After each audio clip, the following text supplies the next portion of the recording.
আমাদের learner chief judicial magistrate West Tripura উনি decide করলো যে বিশ চক্রকে 10 দিনের পুলিশ রিমান্ড দিল, যার নেক্সট ডেট রাখা হলো 14ই মে। আর সুস্মিতা সরকার 7 দিনের দেওয়া হলো, যার ডেট রাখা হয়েছে 14ই 5।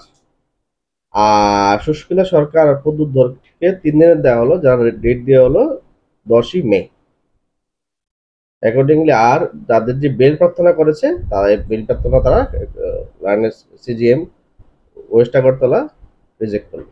আপনার মনে হয় এই ফার্দার রিমান্ড বা এই রিমান্ডটা নিয়ে পুলিশের অনেক কিছু তদন্ত বেড়ে আসবে? হ্যাঁ, কিছু তো অনেকটাই বেরিয়ে এসছে, আরো ফার্দার অনেক কিছুই বেরিয়ে আসবে।